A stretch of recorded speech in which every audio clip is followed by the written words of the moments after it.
Saudi আরব কিনা শেষ পর্যন্ত ইরানের বিরুদ্ধে যুদ্ধই শুরু করে দিল।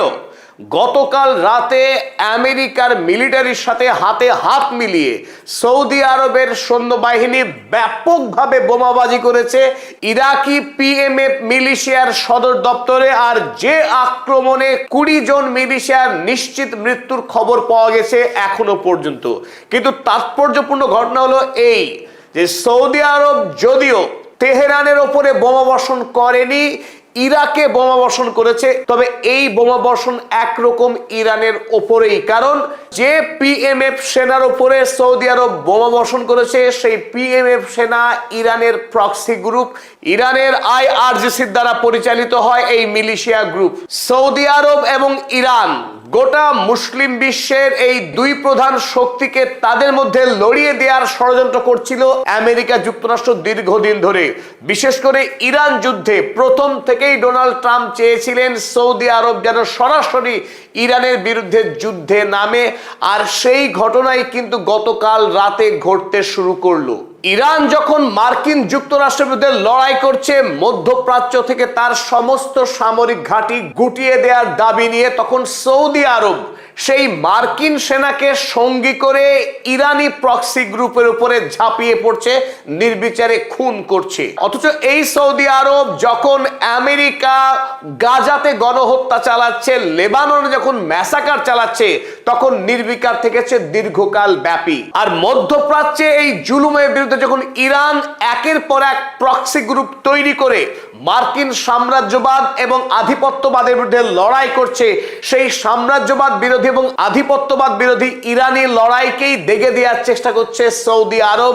গতকাল সৌদি আরবের বিদেশমন্ত্রী ফয়সাল বিন ফারহান সরাসরি মুসলিম বিশ্বে ইরানের নেতিবাচক ভূমিকা নিয়ে তীব্র ধিক্কার জানিয়েছেন এবং তিনি দাবি করেছেন সৌদি আরবই একমাত্র মুসলিম বিশ্বের নেতা, সেখানে ইরান কেবলমাত্র বাছাই করে মুসলিম রাষ্ট্রগুলোকে আক্রমণ করছে, তাই তারা এবার ইরানের বিরুদ্ধে অবস্থান নিতে বাধ্য হচ্ছে। সব মিলিয়ে মধ্যপ্রাচ্যের রাজনৈতিক অবস্থা জটিল থেকে জটিলতর হয়ে যাচ্ছে। চলুন আজকের এই ভিডিওতে আমরা বুঝে নেওয়ার চেষ্টা করি কিভাবে সৌদি আরব ইরানের বিরুদ্ধে যুদ্ধে নামছে এবং এই যুদ্ধের ভবিষ্যৎ কোন দিকে আমাদেরকে নিয়ে যেতে চলেছে। শুরুতেই সকলকে স্বাগত জানাচ্ছি, আপনাদের বন্ধু আমি অধ্যাপক আব্দুল হালিম। চলুন শুরু করা যাক। 28শে ফেব্রুয়ারি ইরান যুদ্ধ শুরু হবার পর এই প্রথম সৌদি আরব সরাসরি যুদ্ধে অংশগ্রহণ করলো কাল ইরাকের পিএমএফ মিলিশিয়াকে আক্রমণ করার মধ্য দিয়ে। মোহাম্মদ বিন সালমান দীর্ঘদিন ধরে সৌদি আরবের সৈন্যবাহিনীকে শক্তিশালী করছেন এবং আমেরিকা থেকে প্রচুর পরিমাণে অস্ত্রশস্ত্র কিনে দেশের সামরিক শক্তিকে একদিকে শক্তিশালী করা, অপরদিকে পাকিস্তানের সঙ্গে শক্তিশালী সামরিক চুক্তি ইতিমধ্যেই করে রেখেছে এই সৌদি আরব। লক্ষ্য ছিল তার দেশের তেল সম্পদকে রক্ষা করা, যদিও সেই তেল সম্পদকে রক্ষা করতে গিয়ে রীতিমতো হিমশিম খাচ্ছে এই মুহূর্তে সৌদি আরব। আমরা দেখলাম গতকাল এই মোহাম্মদ বিন সালমানের সৈন্যবাহিনীর সরাসরি আমেরিকার মিলিটারির সঙ্গে হাতে হাত রেখে কোঅর্ডিনেটেড অ্যাটাক করলো ইরাকের পিএমএফ মিলিশিয়া গ্রুপের উপর। আল জাজিরাতে হেডলাইন হয়েছে, সেখানে লিখেছে Riyadh says its targeted attacks were done in coordination with the US military. সৌদি আরব তারা যে অভিযান চালিয়েছে সেই অভিযান প্রত্যক্ষ সহযোগিতায় করা হয়েছে আমেরিকার সৈন্যবাহিনীর সাথে। এইখানেই যত আপত্তি মধ্যপ্রাচ্যের, এখানেই যত আপত্তি আমাদের, এখানেই যত আপত্তি ইরানের। ইরান বরাবর এই অভিযোগ চালিয়ে আসছিল যখন আমেরিকা ইরানের উপরে দ্বিতীয়বারের যুদ্ধ শুরু করলো, তখন তলে তলে আমেরিকা আর সৌদি আরব তারা গোপন চুক্তি সম্পাদন করতে শুরু করেছে এবং ইরানের বিরুদ্ধে তারা ষড়যন্ত্র করছে।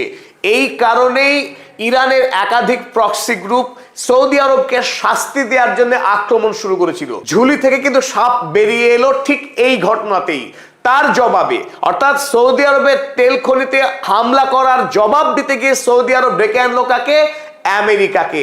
আমেরিকার সাহায্য নিয়েই সৌদি আরব হামলা চালালো ইরাকের এই ইরানি প্রক্সি গ্রুপের উপরে। অর্থাৎ বকলমে ইরান যে কারণে তার প্রক্সি গ্রুপকে সৌদি আরবের বিরুদ্ধে লড়াই করতে উৎসাহিত করছে, সেই কারণ যে সত্য ছিল তা প্রমাণ হলো এই বয়ানটাই, attacks were done in coordination with the US military.